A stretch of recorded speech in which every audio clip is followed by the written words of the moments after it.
முதல்ல அந்த படம் எதுன்றத பார்க்கலாம். பெரியார் வேடத்துல சிவாச்சார் தோன்றுறாரு அப்படின்னு சொன்ன உடனே உங்க மைண்ட் செட்ல என்ன ஆயிருக்கும் அப்படின்னா, ஓ! வேற ஏதோ ஒரு படம் இருக்கு. அந்த படத்துல சிவாச்சார் கௌரவ தோற்றத்துல மேபி இப்படி வரலாமோ அப்படின்னு சொல்லி யோசிப்பீங்க. ஆக்சுவலா அது கிடையாது. சிவாச்சார் தன்னுடைய படத்துல தான் பெரியார் வேடத்துல வந்திருக்காரு.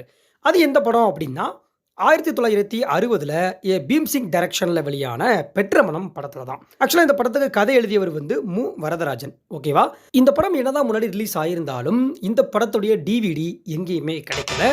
அது மட்டும் இல்லாம யூடியூப்லயா இருக்கட்டும், ஆன்லைன்ல இருக்கட்டும், எங்கேயுமே நம்ம இந்த படத்த பார்க்க முடியாது. பட் இருந்தாலும் நான் எந்த எவிடன்ஸ் காட்டப் போறேன் அப்படின்னு சொல்லி பார்த்தீங்க அப்படின்னா, இந்த ஒரு போஸ்டர நீங்க பாருங்க. இந்த ஒரு போஸ்டர்ல நீங்க பெரியார் வேடத்துல சிவாச்சார் இருக்கிறதா பார்க்க முடியும். தாடி அதிகமா விட்டு அந்த மாரி இருப்பாரு. அது மட்டும் இல்லாம இன்னொரு விஷயத்தையுமே நான் காட்டப் போறேன். அதாவது என்னன்னா, இந்த பெற்றமனம் படத்துடைய இயக்குனர் இருக்கார்ல, பீம்சிங். இவருடைய பையன் லெனின் அவர்கள். அவரு ஒரு மிகச்சிறந்த எடிட்டர். அவர் ஒரு மேடையில பெற்றமனம் படத்த பத்தி பேசிட்டு இருக்காரு. அப்போ அவரே ஒரு விஷயத்த சொல்லியிருக்காரு. அத நீங்க கேளுங்க. பார்த்திருக்க முடியாது.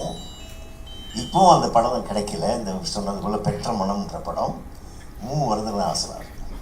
மு. வரதராசனார் எழுதின ஒரு நாவல் பெற்ற மனம் என்ற ஒரு கதை நாவல். அந்த படம் ஈவேரா பெரியார் போல ஒரு தாடி வச்சுட்டு இருப்பார்.